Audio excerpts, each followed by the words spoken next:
우리가 한국에서 살 때, 어렸을 때 어른들이 우리들에게 하지 말라고 이렇게 가르쳤던 것들이 덜어 있습니다. 그 중에서 어떤 것들이 있냐면, 야, 문지방 밟고 다니지 마라, 이런 얘기 많이 하셨어요. 그리고 또 빨간 글씨로 이름을 쓰면 안 된다, 이렇게도 우리에게 가르쳤던 것 같아요. 그리고 밥그릇에 숟가락을 꽂아 놓지 마라, 이렇게도 가르쳤습니다. 그거 꽂아 놓으면은 귀신이 와서 먹는 건데 네가 귀신 된다, 뭐 이런 의미로 하지 말라, 이렇게 많이 했습니다.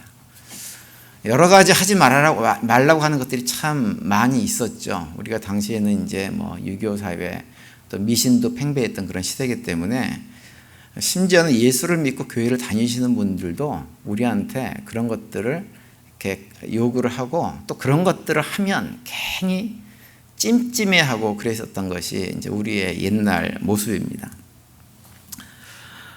그런데 사실 예수를 믿지 않는 분들은요, 우리가 예수를 믿는 분들은 그나마 그런 것들로부터 굉장히 자유합니다. 근데 예수 믿지 않는 분들은 어떤 미신적인 것으로부터 해야 될 것, 하지 말아야 될 것에 굉장히 매여 사는 것이 현실입니다. 요즘 한국 드라마가 한국 어떤 방송 같은 거 이렇게 보다 보면은 그런 게 참 많이 나옵니다. 아주 미신적인 거예요. 그런데 그걸 당연히 해야 되는 것처럼 얘기를 하고, 새해가 되어지면 하나같이 하는 게 뭐냐면 토종비결 본다고 난립니다. 한 해 운수가 어떻게 될까, 이런 거 자꾸 보고 확인하려고 하죠. 뭐 아무것도 아니다, 뭐 이렇게 얘기하면서도 그런 것들을 꼭 찾아서 이렇게 확인하는 것들이 사람들의 모습이에요. 사주, 팔자, 관상, 이런 것들 굉장히 연연하죠. 그게 무슨 신통력이라도 있는 것처럼 사람들은 자꾸 거기에 매여 삽니다. 그게 예수 믿지 않는 사람들이 보이는 일반적인 현상입니다. 왜 그러고 사느냐? 마음속에 은근한 불안이 있는 거예요. 내가 혹시라도 귀신을 이렇게 건드려가지고, 비유를 상하게 해가지고 괜히 귀신이 나한테 뭐 해꾸지를 할까봐 걱정하고 염려하는 거죠. 근데 그러다 보니까 세상에 속한 사람들은 할 일도 많고 해야 될 것도 많고 하지 말아야 될 것도 많습니다. 지킬 것도 많습니다. 근데 거기에 비해서 우리 믿음의 성도들은 사실은 그렇게 살 필요가 전혀 없죠. 그래서 삶이 굉장히 단순한 것이 믿음의 성도들입니다. 세상 사람들이 볼 때에는 왜 그렇게 재미없게 사냐, 이렇게 생각이 들 만큼 재미가 없어요. 저도 어렸을 때, 청소년 때, 10대 때 이렇게 과거를 회상해 보면 딱 세 군데 있었어요. 세 군데. 집, 교회, 아니면 학교. 세 군데 외에는 있었던 장소가 없습니다. 있다고 하면 학원 다닌다고 좀 왔다 갔다 했지만 그 세 군데가 거의 생활 반경의 전부였어요. 다른 데 가서 뭐 놀고 특별하게 하려고 하지를 않았던 기억이 있습니다. 그래서 우리 성도들은 생활이 굉장히 단순합니다.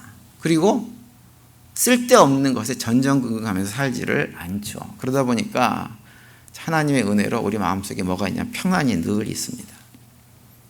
그러니까 왜 우리 성도들은 세상 사람들과 다르게 그렇게 평안이 있느냐? 세상 사람들은 알 수 없는 어떤 것에 매여 살지만 우리 성도들은요, 하나님과 언약 관계 속에 딱 묶여 있기 때문에 흔들릴 일이 별로 없어서 마음이 평안한 거예요. 예를 들어서 여러분, 우리가 미국에서 이제 집을 살 때 있잖아요, 그죠? 집을 사는 경우가 있으면 집을 살 때 이 집 거래가 합법적이고 제대로 확실하게 이렇게 문제가 없는지를 확인하는 사람들이 누군가요? 미국은 그걸 다 변호사들이 합니다. 변호사들이 다 확인을 해가지고 아무런 문제가 없어야만 집 거래를 할 수 있도록 서류를 만들죠. 미국에 살면서 혹시 집 거래하시면서 변호사가 사인하라 그러는데 이 사인을 해도 되는 거야, 말아야 되는 거야, 두렵고 뭐 이런 마음으로 하신 분들 계세요 혹시? 없죠. 근데 한국은 안 그래요. 한국은 집으로 인한 사기 사건들이 얼마나 많이 일어나는지 모릅니다. 변호사들이 하지 않고 공인중개사라고 하는 분들이 일을 하는데 아주 이상하게 하시는 분들이 많이 있죠. 그러니까 신뢰할 수가 없는 사람하고 하다 보니까 불안해요, 한국에서는. 근데 미국은 딱 신뢰할 수 있는 변호사를 통해서 집을 거래하다 보니까 불안할 이유가 없는 거예요. 마찬가지로 하나님과 관계도 마찬가지입니다. 그분은 우리가 신뢰할 수 있는 분이세요. 한번 언약을 하시면 그 언약을 반드시 지키시는 분이 우리 하나님이세요. 그러다 보니까 우리가 하나님과 언약 관계로 맺어진 삶을 살기 때문에 삶 속에서 이렇게 걱정하고 염려하고 그럴 필요가 전혀 없는 거죠. 그래서 우리가 믿음 생활하면서 설령 좀 뭐 잘못하는 것이 좀 있고 문제가 있고 신앙생활을 좀 제대로 못한 것이 있다 하더라도 우리가 예수 그리스도를 영접해서 내가 하나님 자녀가 된 것이 확실하면 그 다음부터는 조금 부족하고 연약한 것은 더 이상 아무런 문제가 되지를 않는 것입니다. 그래서 그 언약 관계로 인해서 우리는 이제 이 땅에서의 생이 다 마치게 되어지면 어디로 가요? 아버지 집으로 가는 거예요. 아버지 집으로. 그리고 예수님께서 재림하실 때 다 부활체로 부활해서 그 예수님과 함께 영혼을 누리는 삶을 살게 된다고 하는 것이 성경의 가르침이죠. 그래서 우리가 신앙생활을 하면서 전전긍긍할 필요가 전혀 없는 것입니다. 혹시라도 내가 구원에서 멀어질까 두려워 걱정할 필요가 전혀 없습니다. 그런데 제가 이런 얘기를 사실 지난 몇 주 동안 계속해서 말씀을 드리잖아요. 말씀을 드리는데도 불구하고 여전히 불안해하시는 분들이 계세요. 그래도 목사님, 이런 분들이 계세요. 그래도 목사님. 그래서 그러다 보니까는 자꾸 또 어떤 현상들이 보여지냐면 여전히 우리가 신앙생활하면서 붙들고 의지할 필요가 없는 것들에 연연하시는 분들이 우리 안에 여전히 계십니다. 그래서 오늘은 제가 그런 분들을 위해서 우리가 그럴 필요가 없다는 것에 대해서 말씀을 좀 드리려고 해요. 제가 2주 전에 믿음에 대해서 말씀을 드리면서 믿음이라고 하는 것은 뭐라고 그랬나요? 믿음은 예수님을 주님으로 영접하는 것이 믿음이라고 했어요. 그래서 예수님을 주님으로 영접해가지고 그 예수님을 주인 대접해드리며 살아가는 것, 그것이 우리가 믿음의 삶을 사는 것입니다. 그 말씀이 요한복음 1장 12절 말씀이었죠. 이렇게 다시 한번 확인하면 이렇게 되어 있습니다. 영접하는 자, 곧 그 이름을 믿는 자들에게는 하나님의 자녀가 되는 권세를 주셨으니, 이렇게 말씀하세요. 예수님을 영접한 사람들에게는 하나님의 자녀가 되는 권세를 주셨어요. 그런데 이 말씀을 하시고 나서 무엇을 바로 얘기하시냐면 하나님의 자녀가 되는 권세를 누리지 못하는 방법에 대해서 3가지를 우리한테 말씀을 해주고 있어요. 13절 보면 이렇게 해서 말씀합니다. 이는 혈통으로나 육정으로나 사람의 뜻으로 나지 아니하고 오직 하나님께로부터 난 자들이니라, 이렇게 말씀을 하고 있어요. 혈통이나 육정이나 사람의 뜻으로 난 것이 아니고 하나님으로부터 난 자들이 누구냐? 바로 예수 그리스도 주님으로 영접한 하나님의 백성들이라고 하는 거죠. 근데 여기 보시면 딱 언급하고 있는 것이 뭐냐면 하나님의 자녀라고 하는 권세를 갖는 일과 아무 관계가 없는 것 3가지를 얘기해 주고 있어요. 첫 번째 뭐냐면 혈통, 2번째는 육정, 3번째는 사람의 뜻이라고 하는 것입니다. 우리가 신앙생활 하면서 이런 것들에 연연하지 말아야 됩니다. 그런 것들에 연연하고 의지하고 붙들고 신앙생활을 하지 말아야 되는데 의외로 그런 것들에 연연하고 의지하고 신앙생활 하는 경향들이 굉장히 많이 있어요. 그래서 오늘은 그 3가지를 좀 말씀을 드리려고 해요. 첫 번째로 육정이 아니다, 이렇게 얘기합니다. 육정. 육정이라고 하는 말은 어떤 의미라고 느껴지세요? 언뜻 듣기에는 어떤 육체적인 욕망 같은 것으로 이렇게 생각이 들잖아요. 그런데 그런 의미가 아니고 이것은 내가 육신의 힘을 노력을 기울여 가지고 의지적인 결단으로 통해서 행하는 모든 것을 말하는 거예요. 다시 말하면 좀 쉽게 얘기하면은 율법을 열심히 내가 지켜야지라고 결단하고 그것을 지킴으로 해서 내가 하나님 백성 될 수 있다, 구원받을 수 있다라고 생각하는 것을 얘기하는 것입니다. 그런데 제가 여러 번 이미 말씀을 드렸듯이 우리가 율법을 열심히 지킴으로 해서 하나님 백성이 될 수 없다고 하는 것을 우리가 잘 알고 있습니다. 여러 번 말씀을 드렸기 때문에. 그리고 특별히 야고보서 2장 10절에 보면 이렇게 말씀을 하고 있죠. 누구든지 온 율법을 지키다가 그 하나를 범하면 모두 범한 자가 되나니, 이렇게 말씀을 하고 있어요. 율법을 열심히 잘 지키다가 하나라도 범했어요. 그러면 모든 걸 다 안 지킨 것과 똑같은 것이라고 하는 거예요. 그래서 율법을 지키는 방식으로는 결코 하나님 백성이 될 수가 없는 것입니다. 구약 시대에 특별히 남왕국, 북왕국, 이제 왕국 시절에 특별히 남왕국 그 왕들 가운데서 성군 중에 성군이라 꼽는 한 사람의 임금을 꼽으라 그러면 그 사람은 누구냐면 바로 다윗이죠. 다윗. 그죠? 근데 이 다윗은 예수님의 모형이라고 얘기를 할 정도로 그런 성군이었지만 우리가 잘 아는 대로 다윗이라는 사람도 어떤 일을 벌렸어요? 자신의 충신이었던 우리아라고 하는 장군의 아내를 겁탈하고 그것이 들통날까봐 그 우리아 장군을 전쟁터에서 죽게 만드는 악을 행했던 사람이 바로 다윗이라고 하는 사람입니다. 신실한 왕이었지만 그것도 완벽하지 않았다고 하는 것을 그 사건을 통해서 우리에게 보여주고 있는 거예요. 그리고 또 오늘 본문에 나오는 므낫세라고 하는 사람이 언급이 되고 있는데, 이 므낫세 아버지 히스기야도 다윗 못지않게 아주 신실한 왕이었습니다. 그런데 그 역시 완전할 수가 없었어요. 히스기야 임금 같은 경우는 죽을 병에 걸렸습니다. 그래서 이사야 선지자를 통해 가지고 당신 곧 죽게 될 터니까 죽을 준비를 하라고 이 얘기를 듣고 하나님 앞에 나가지고 간절히 기도를 했어요. 그랬더니 하나님께서 그 간절함을 보시고 그를 불쌍히 여겨가지고 수명을 15년을 연장시켜 주십니다.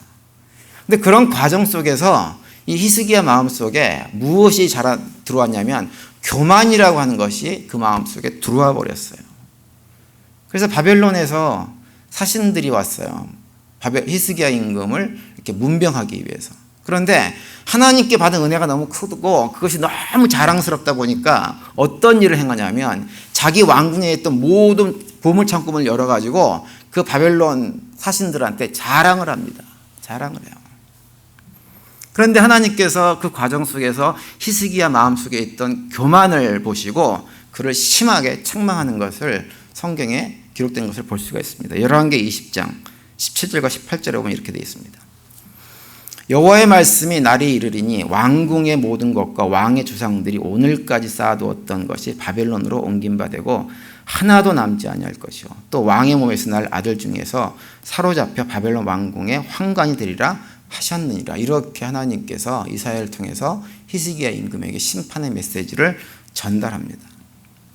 그래서 다윗도 그렇고 히스기야 임금도 그렇고 이 두 경우가 우리에게 보여주는 것은 무엇이냐면 우리 인간이라는 존재는 율법을 통해서는 율법을 지키는 방식으로는 결코 의롭게 되어져서 구원받는 백성이 될 수 없다고 하는 것을 우리에게 보여줍니다. 그래서 로마서 3장 20절에 보면 이렇게 말씀을 하고 있죠. 그러므로 율법의 행위로 그의 앞에 의롭다 하심을 얻을 육체가 없나니 율법으로는 죄를 깨달음이니라. 이렇게 말씀을 해주고 있어요. 율법을 통해서는 그 누구도 의롭다함을 얻을 수 없어요. 그 얘기 다시 얘기하면 하나님 백성이 될 수 없다고 하는 거예요. 율법을 지키는 방식으로는 할 수 없다고 하는 거죠. 그래서 하나님께 율법을 주신 목적은 무엇이냐? 우리로 하여금 그걸 다 완벽하게 지켜가지고 스스로 의롭게 되어져서 하나님 백성이 되라고 주신 것이 아니라 율법은 뭐해 주셨느냐? 내가 율법을 온전하게 지킬 수 없는 죄인에 불과하다는 사실을 거듭거듭 확인하게 하기 위해서 그 율법을 주셨다고 하는 것입니다. 그래서 오늘 제가 언급한 요한복음 1장 13절에서 그 얘기를 하는 거예요. 율법을 열심히 지키는 그 노력, 육정으로는 결코 하나님의 자녀가 될 수 없다라고 말씀을 하고 있는 것입니다.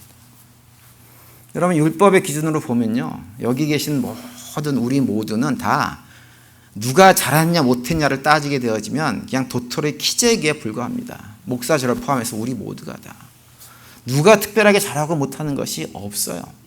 그렇기 때문에 우리 신앙생활을 하면서 자꾸 율법의 잣대를 가지고 나 자신을 바라본다든지 다른 형제자매를 바라봐서는 안 되는 것입니다. 어차피 율법으로는 우리는 그 누구도 내가 의롭다, 내가 선하다 라고 얘기할 자격이 있는 사람은 단 한 사람도 없는 것입니다. 그래서 우리가 늘 점검해야 될 것은 무엇이냐? 내가 정말 예수님을 주님으로 영접했고 그분을 주인 대접해드리기 위해서 최선의 삶을 살고 있는가라고 하는 것을 점검해야 되는 것입니다.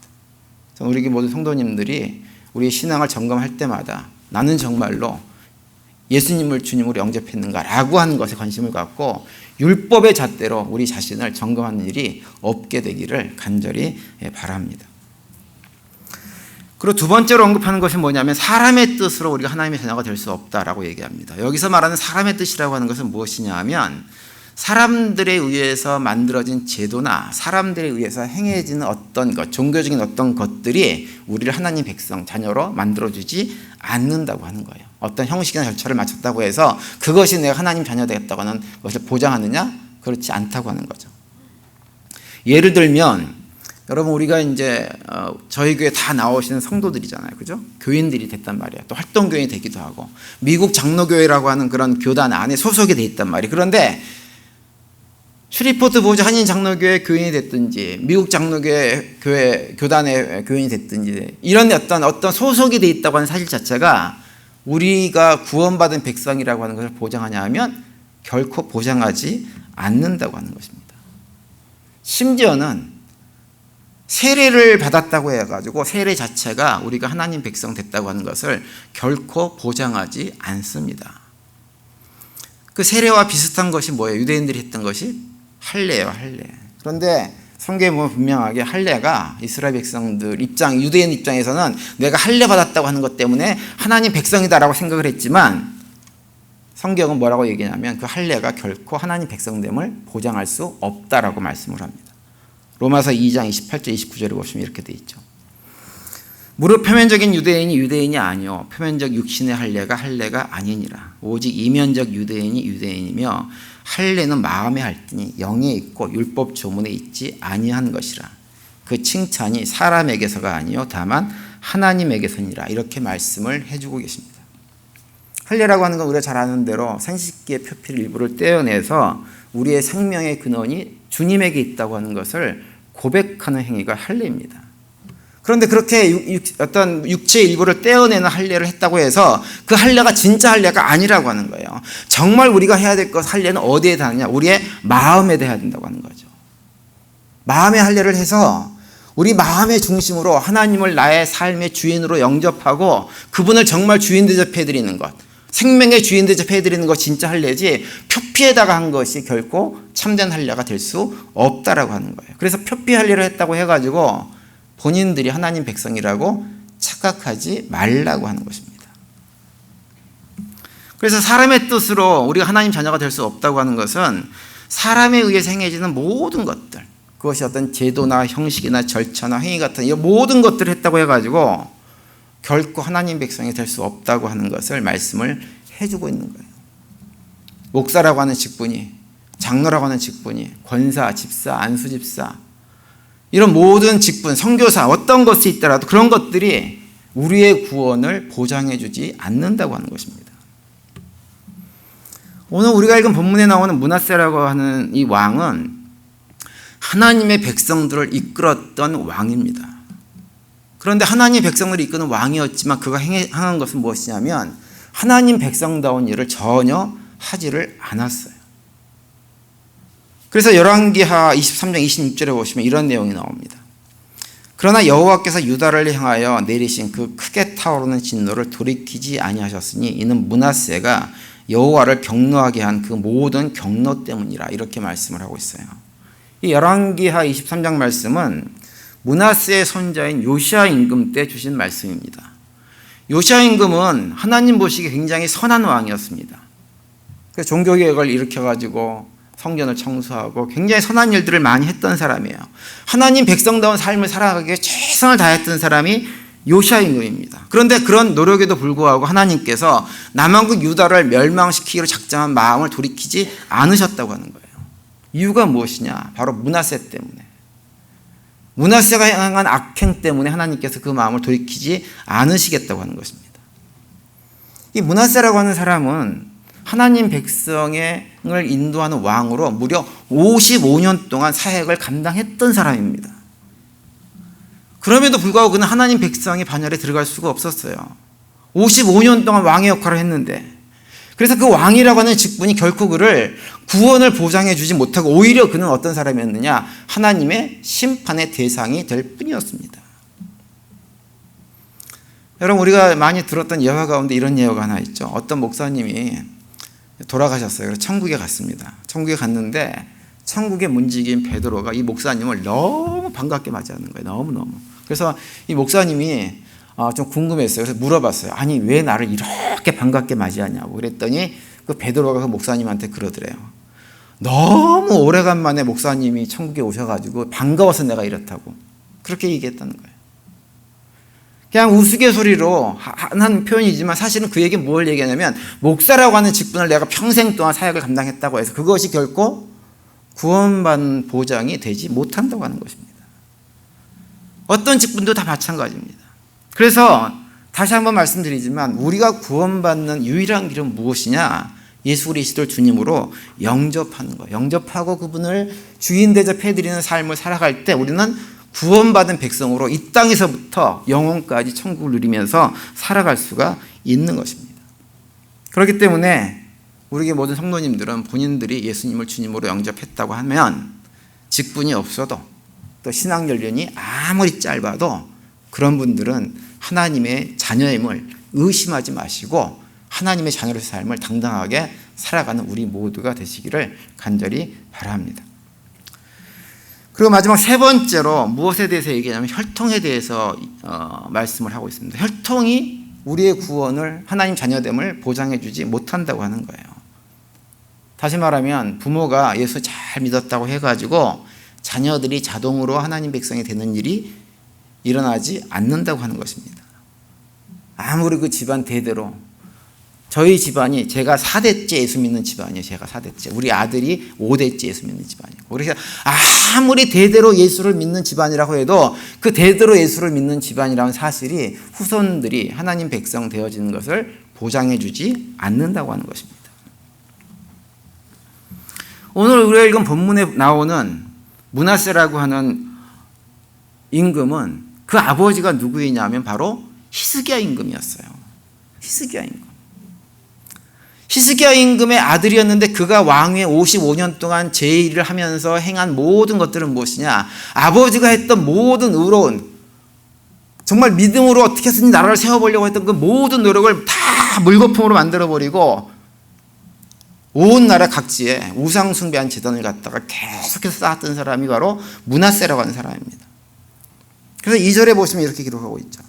므낫세가 여호와 보시기에 악을 행하여 여호와께서 이스라엘 자손 앞에서 쫓아내신 이방 사람의 가증한 일을 따라서라고 말씀을 하고 있어요. 여기서 이방 사람의 가증한 일을 따랐다고 하는 것은 바로 우상 숭배를 했다고 하는 것입니다. 심지어 므낫세는 하나님을 찬양하고 예배드리도록 만들어진 성전에서 그 성전에다가 우상에게 제물을 바치는 지던을 많이 만들어가지고 우상 제사를 드렸던 사람이 므낫세이기도 합니다. 4절이 그 내용이죠.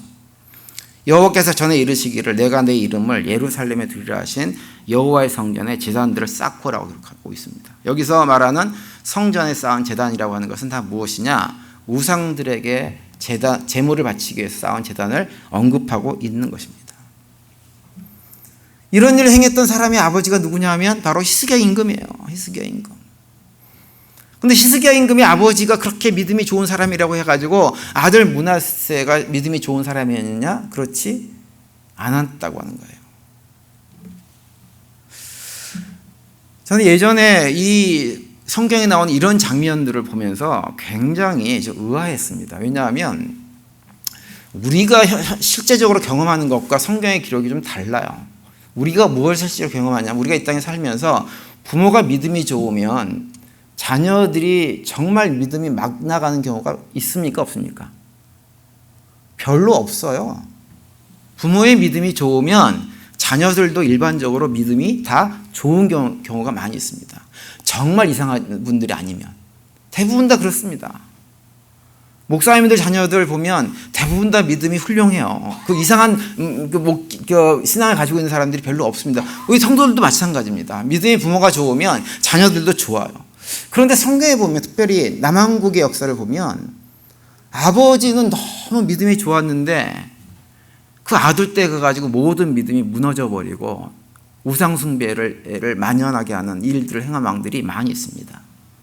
여호사밧이라고 하는 왕의 아들 여호람도 그랬고 요담이라고 하는 왕의 아들 아하스라는 사람도 그랬고 요시아의 임금의 아들인 여호아하스가 또 마찬가지였어요. 이런 여러 경우에 그런 일들이 많이 언급이 되어집니다.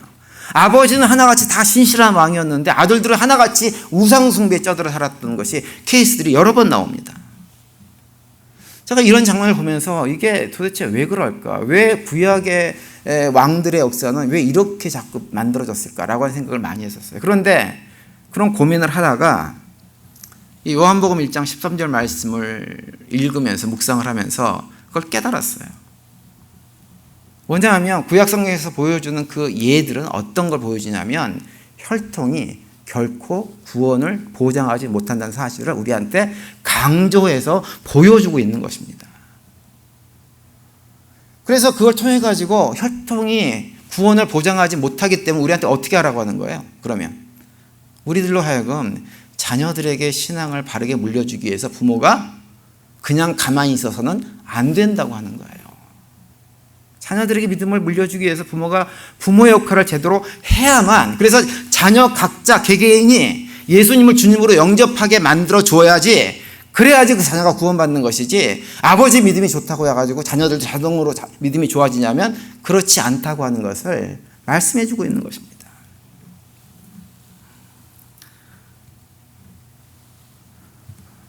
여러분, 그래서 우리가 신앙생활을 할 때 자녀들에 대해 생각을 좀 많이 하셔야 됩니다. 그냥 자녀들이 믿음의 길을 걸어갈 수가 없어요. 부모들이 열심히 자녀들에게 말씀을 가르치기 위해서 애를 써야 됩니다. 성경에서도 우리한테 자녀들에게 말씀을 열심히 가르치라고 말씀을 해주고 있죠. 신명기 6장 7절에 보면 이렇게 말씀합니다. 내 자녀에게 부지런히 가르치며 집에 앉아있을 때에든지 길을 갈 때에든지 누워있을 때에든지 일어날 때에든지 이 말씀을 강론할 것이며 이렇게 말씀합니다. 이 말씀은 무슨 말씀이에요? 하나님의 말씀. 하나님의 말씀을 자녀들에게 부지런히 가르치라고 하는 거예요. 집에서나 길을 갈 때나 누웠을 때나 일어날 때나 모든 때. 이 말씀은 우리가 오해해가지고 잘못하면 시시때를 가리지 말고 애들한테 잔소리 많이 해라라고 하는 것을 의미하는 것이 결코 아닙니다. 이것은 부모들이 자녀들에게 삶의 자리에서 어디에 있든지 간에 그 자리에서 내가 하나님 백성됨을 자녀들에게 보여주라고 하는 말씀이에요. 부모의 삶에 있어서 하나님의 말씀이, 하나님 나라의 가치관과 원리들이 삶의 자기 삶 속에 중심이 되어지고 그것이 가장 귀한 것이라는 사실을 자녀들에게 언제든지 보여주라고 하는 것입니다. 그렇게 해서 자녀들에게 하나님 나라의 가치관을 자녀들도 붙들고 살아갈 수 있도록, 하나님을 우리의 왕으로 주인으로 모시고 살아갈 수 있도록 자녀들을 만들려고 하는 거예요. 에베소서 6장 4절에 보면 이런 말씀도 있죠. 또 아비들아 너희 자녀를 노엽게 하지 말고 오직 주의 교훈과 훈계로 양육하라, 이렇게 말씀합니다. 여러분, 우리 자녀들이 언제 노여하는지 아세요? 여기서 노엽게 하지 말라고 하는 말은 그냥 예를 들어서 자녀들이 부모에게 뭘 요구했는데 그걸 들어주지 않아서 자녀들이 화내고 하는 이런 일을 만들지 말라는 의미가 아니에요. 제가 청년 때 청소년 사역을 오랫동안 했습니다. 오랫동안 하면서 아이들하고 얘기를 참 많이 나눴어요. 많이 나누면서 그때 발견한 것은 뭐냐면 우리 자녀들이 부모에게 대해서 화가 나 있는 아이들이 꽤 많이 있습니다. 근데 왜 화가 났느냐? 다른 것 때문이 아니에요. 자기들이 원하는 걸 해주지 않아서 화가 나는 아이들은 없어요. 그런 아이들은 없습니다. 근데 화가 나는 이유는 무엇이냐면 부모가 본인이 하는 말과 행동이 다른 거예요. 이미 청소년이 되어지면 부모의 그런 것들을 다 파악을 합니다. 무엇이 옳은지를 아이들이 다 알고 있어요. 어떻게 해야 되는 건지. 믿음의 가정에서 부모들이 어떤 삶을 살아야 되는지를 자녀들이 너무 정확하게 알고 있습니다. 근데 말은 하면서도 실제로 그렇게 살지 않는 부모들의 그런 이중적인 모습을 보면서 아이들이 마음속에 화가 나가지고 그것 때문에 삐딱하게 잘못된 길로 가는 아이들이 꽤 많이 있었어요. 화를 노엽게 하지 말라고 하는 것은 바로 그런 의미입니다. 그런데 그런 아이들 중에서 이제 어떤 아이들 중에서는 보면 사춘기 때 좀 이렇게 부모의 말을 안 듣고 하는 아이들이 있어요. 그런데 부모들이 그래도 믿음 생활을 잘 하기 위해서 애쓰고 수고하는 삶을 살아가잖아요. 그러면 젊었을 때 한 20대 때까지 방황하던 아이들이 30대, 40대가 되어지면 다 돌아옵니다. 다 돌아와요. 믿음의 길로 다 돌아섭니다. 부모의 믿음으로 다 돌아오게 돼 있어요. 그런 걸 제가 너무 많이 봤습니다. 여러분, 우리 자녀들이 있잖아요. 아무리 어려도 볼 것은 다 봅니다. 언제부터 보느냐? 태어나서 신생아 때부터 아이들이 부모의 모습을 다 봐요. 가정에서 혹시 개들 키우고 있는 분들 계시죠? 강아지들, 그죠? 강아지들 IQ가 얼마나 된다고 인간의 IQ랑 비교했을 때 어느 정도 되는지 아십니까? 강아지들 IQ가요, 사람하고 비교하면 아이들의 한 2세나 3세 때 IQ를 강아지가 가지고 있대요. 근데 강아지를 키워보신 분들은 아시겠지만 우리 사람의 IQ의 2세나 3세 정도의 IQ를 가지고 있는 그 강아지들이 부모가 아니라 주인의 말과 행동에 대해서 어떻게 반응하던가요? 그걸 다 알아들어요? 못 알아들어요? 다 알아들어요. 주인이 기분이 좋을 때 나쁠 때를 정확하게 압니다. 자기 주인이 어떻게 한다는 걸 뻔히 다 알고 있어요. 심지어는 가정에서 이렇게 장난으로 부부가 이렇게 한쪽이 한쪽을 이렇게 좀 터치하고 이런 행동을 취하면 그거 하지 말라고 막는 개들도 있어요. 못하게 하는 개들도 있습니다.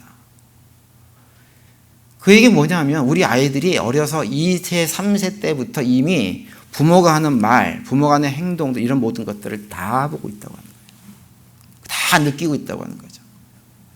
그래서 예전에 제가 애니어그램에 대해서 이제 잠깐 소개를 해드릴 때 그런 말씀 드렸죠. 애니어그램으로 보면 아이들의 인격이나 성품이 완성되는 때가 언제냐면 5세 이전입니다. 이전 때 부모와의 관계 속에서 어떤 관계를 했느냐에 따라서 아이들이 그 성품이 결정이 되어버립니다. 그렇게 얘기를 합니다. 다 비슷한 얘기예요. 그래서 우리 아이들이 아무리 어려도 모든 것들을 다 알고 있기 때문에 그것을 생각하시면서 부모의 삶이 정말 내가 예수님을 주님으로 영접을 했다고 한다면 주님으로 영접한 사람처럼 삶을 살아갈 때 그 아이에게 그것이 그대로 전달되어지고 그 아이도 예수님 믿는 자녀들로 예수님을 영접하고 살아가는 자녀들로 성장할 수가 있게 되어지는 것입니다. 저는 우리 교회 성도님들 가정이 어떤 가정들은 참 자녀들 때문에 여러 가지 걱정이 많은 가정들도 있는 걸 알고 있어요. 그런데 지금이라도 늦지 않았습니다. 마지막 순간까지 우리가 하나님을, 예수님을 나의 주님으로 영접해서 그 믿음의 길을 신실하게 걸어가는 삶을 살아가게 되어지면 설령 지금 예수를 믿지 않는 자녀들조차도 언젠가는 예수를 영접하는 날들이 반드시 올 것입니다. 그런 소망을 가지고 부모의 역할, 우리의 믿음이 그냥 전달되는 것이 아니라는 사실을 기억하시면서 그들에게 전달되기 위해서 지금으로부터라도 최선을 다하는 그런 믿음의 생활을 해나갈 수 있게 되기를 간절히 바랍니다. 그래서 우리 모든 성도님들의 가정이 믿음이 잘 물려져서 우리 자녀들이 하나님 안에서 대대손손 놀라운 복들을 누리며 살아가는 가정들이 될 수 있게 되기를 간절히 바랍니다. 말씀을 마치겠습니다. 우리 모든 성도님들 다시 한번 기억하시기를 우리 하나님 자녀가 되는 것은 다른 데 있지 않아요. 예수님을 주님으로 영접하는 것 외에는 다른 길은 없습니다. 그렇기 때문에 그 구원받는 것과 관계없는 율법에 매이는 삶도 사시지 마시고 내 신앙 경력, 전통, 나의 직분 이런 것들에 매여 사는 분들도 한 분도 안 계시기를 간절히 바랍니다. 그런 것에 매여 살지 마시고 그런 것부터 자유하세요. 무엇보다도 우리 자녀들에게 믿음을 잘 물려주기 위해서 부모 세대가 바른 믿음을 갖는 일에 최선을 다해서 우리 자녀들이 그런 복을 받아 누리는 가정들로 세워나갈 수 있게 되기를 간절히 바랍니다. 이번 한 주간도 그런 고백 가운데 믿음의 삶을 살아내시고 또 주님께 주시는 평강이 넘치는 복된 한 주간이 되시기를 간절히 축원드립니다.